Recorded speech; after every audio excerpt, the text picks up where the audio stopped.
السلام علیکم ورحمۃ اللہ وبرکاتہ۔ سیرت النبی قسط نمبر 35۔ جواب میں حضرت خباب بن ارت رضی اللہ تعالیٰ عنہ نے فرمایا، اللہ کی قسم میں محمد صلی اللہ علیہ وآلہ وسلم کا دین نہیں چھوڑ سکتا۔ اسی طرح ان مذاق اڑانے والوں میں سے ایک اسود بن یغوث بھی تھا۔ یہ حضور صلی اللہ علیہ وآلہ وسلم کا ماموزات تھا۔ جب بھی مسلمانوں کو دیکھتا تو اپنے ساتھیوں سے کہتا، دیکھو تمہارے سامنے روح زمین کے وہ بادشاہ آ رہے ہیں جو کسرا اور کیسر کے وارث بننے والے ہیں۔ یہ وہ اس لیے کہتا تھا کیونکہ صحابہ رضی اللہ تعالیٰ عنہ میں سے اکثر کے لباس پھٹے پرانے ہوتے تھے، وہ مفلس اور نادر تھے، اور آپ صلی اللہ علیہ وسلم یہ پیشگوئی فرما چکے تھے کہ مجھے ایران اور روم کی سلطنتوں کی کنجیاں دی گئی ہیں۔ اسود آپ صلی اللہ علیہ وآلہ وسلم سے یہ بھی کہا کرتا تھا، محمد آج تم نے آسمانوں کی باتیں نہیں سنائیں، آج آسمان کی کیا خبریں ہیں؟ یہ اور اس کے ساتھی جب آپ صلی اللہ علیہ وسلم اور آپ صلی اللہ علیہ وسلم کے صحابہ کو دیکھتے تو سیٹیاں بجاتے تھے، آنکھیں مٹکاتے تھے۔ اسی قسم کا ایک آدمی نضر بن حارث تھا، یہ بھی آپ صلی اللہ علیہ وآلہ وسلم کا مذاق اڑانے والوں میں شامل تھا۔ ان میں سے اکثر لوگ ہجرت سے پہلے مختلف آفتوں اور بلاؤں میں گرفتار ہو کر ہلاک ہوئے۔ ان مذاق اڑانے والوں میں سے ایک حضرت خالد بن ولید رضی اللہ عنہ کا باپ ولید بن مغیرہ بھی تھا۔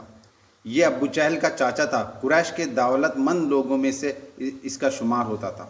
حج کے زمانے میں تمام حاجیوں کو کھانا کھلاتا تھا، کسی کو چولہا نہیں جلانے دیتا تھا۔ لوگ اس کی بہت تعریف کرتے تھے، اس کے قصیدے پڑھتے تھے، اس کے بہت سے باغات تھے۔ ایک باغ تو ایسا تھا جس میں تمام سال پھل لگتا تھا، لیکن اس نے آپ صلی اللہ علیہ وآلہ وسلم کو اس قدر تکلیف پہنچائی کہ آپ صلی اللہ علیہ وسلم نے اس کے لیے بد دعا فرما دی۔ اس کے بعد اس کا تمام مال ختم ہو گیا، باغات تباہ ہو گئے۔ پھر حج کے دنوں میں کوئی اس کا نام لینے والا بھی نہ رہا۔ ایک روز جبرائیل علیہ السلام آپ صلی اللہ علیہ وآلہ وسلم کے پاس تشریف لائے۔ اس وقت آپ صلی اللہ علیہ وآلہ وسلم بیت اللہ کا طواف کر رہے تھے۔ جبرائیل علیہ السلام نے آ کر عرض کیا، مجھے حکم دیا گیا ہے کہ میں آپ صلی اللہ علیہ وآلہ وسلم کو مذاق اڑانے والوں سے نجات دلاؤں۔ ایسے میں ولید بن مغیرہ ادھر سے گزرا۔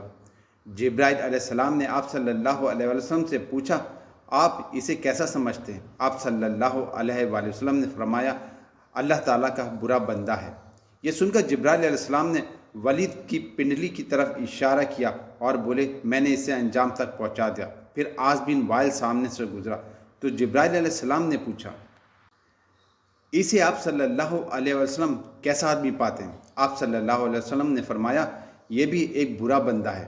حضرت جبرائیل علیہ السلام نے اس کے پیر کی طرف اشارہ کیا اور پھر بولے، میں نے اسے انجام تک پہنچا دیا ہے۔ اس کے بعد اسود وہاں سے گزرا۔ اس کے بارے میں آپ صلی اللہ علیہ وسلم نے یہی فرمایا کہ برا آدمی ہے۔ حضرت جبرائیل علیہ السلام نے اس کی آنکھ کی طرف اشارہ کیا اور بولے، میں نے اسے انجام تک پہنچا دیا ہے۔ پھر حارث بن عطیہ گزرا۔ حضرت جبرائیل علیہ السلام نے اس کے پیٹ کی طرف اشارہ کر کے کہا، میں نے اسے انجام تک پہنچا دیا ہے۔ اس واقعے کے بعد اسود بن یغوث اپنے گھر سے نکلا تو اس کو لو کے تھپیڑوں نے جھلسا دیا۔ اس کا چہرہ جل کر بالکل سیاہ ہو گیا۔ جب یہ واپس اپنے گھر میں داخل ہوا تو گھر کے لوگ اس کو پہچان نہ سکے۔ انہوں نے اسے گھر سے نکال دیا اور دروازہ بند کر دیا۔ اس کے ساتھ ہی یہ زبردست پیاس میں مبتلا ہو گیا، مسلسل پانی پیتا رہتا تھا، یہاں تک کہ اس کا پیٹ پھٹ گیا۔ حارث بن عطیہ کے ساتھ یہ ہوا کہ اس نے ایک نمکین مچھلی کھا لی۔ اس کے بعد اسے شدید پیاس نے آ لیا۔ یہ پانی پیتا رہا یہاں تک کہ اس کا پیٹ بھی پھٹ گیا۔ ولید بن مغیرہ ایک روز ایک شخص کے پاس سے گزرا۔ وہ شخص تیر بنا رہا تھا۔ اتفاق سے ایک تیر اس کے کپڑوں میں الجھ گیا۔ ولید نے تکبر کی وجہ سے جھک کر اس کا تیر نکالنے کی کوشش نہ کی اور آگے بڑھنے لگا تو وہ تیر اس کی پنڈلی میں چبھ گیا۔ اس کی وجہ سے زہر پھیل گیا اور وہ مر گیا۔ عاص بن وائل کے تلوے میں ایک کانٹا چبھا۔ اس کی وجہ سے اس کے پیر پر اتنا ورم آ گیا کہ وہ چکی کے پاٹ کی طرح چپٹا ہو گیا۔ اسی حالت میں اس کی موت واقع ہو گئی۔ حضرت ابن عباس کی روایت کے مطابق یہ لوگ ایک ہی رات میں ہلاک ہوئے تھے۔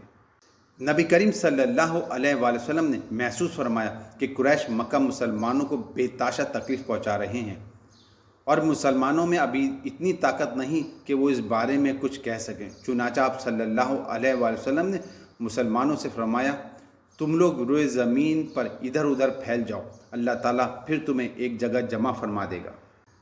ہم کہاں جائیں؟ صحابہ کرام نے پوچھا۔ آپ صلی اللہ علیہ وسلم نے ملک حبشہ کی طرف اشارہ کرتے ہوئے فرمایا، تم لوگ ملک کا حبشہ کی طرف چلے جاؤ، اس لیے کہ وہاں کا بادشاہ نیک ہے، وہ کسی پر ظلم نہیں ہونے دیتا، وہ سچائی کی سرزمین ہے، یہاں تک کہ اللہ تعالیٰ تمہاری ان مصیبتوں کا خاتمہ کر کے تمہارے لیے آسانیاں پیدا کر دے۔ حدیث میں آتا ہے کہ جو شخص اپنے دین کو بچانے کے لیے ادھر سے ادھر کہیں گیا، چاہے وہ ایک بالش ہی چلا، اس کے لیے جنت واجب کر دی جاتی ہے۔ چنانچہ اس حکم کے بعد بہت سے مسلمان اپنے دین کو بچانے کے لیے اپنے وطن سے ہجرت کر گئے۔ ان میں کچھ ایسے بھی تھے جنہوں نے اپنی بیویوں بچوں کے ساتھ ہجرت کی، اور کچھ ایسے بھی تھے جنہوں نے تنہا ہجرت کی۔ جن لوگوں نے بیوی بچوں سمیت ہجرت کی، ان میں حضرت عثمان غنی رضی اللہ تعالیٰ عنہ بھی تھے۔ ان کے ساتھ ان کی بیوی اور آپ صلی اللہ علیہ وسلم کی صاحبزادی حضرت رقیہ رضی اللہ تعالیٰ عنہ بھی ہجرت کر گئیں۔ حضرت عثمان غنی رضی اللہ تعالیٰ عنہ سب سے پہلے ہجرت کرنے والے شخص ہیں۔ سیرت النبی کا بقیہ حصہ اگلی قسط میں۔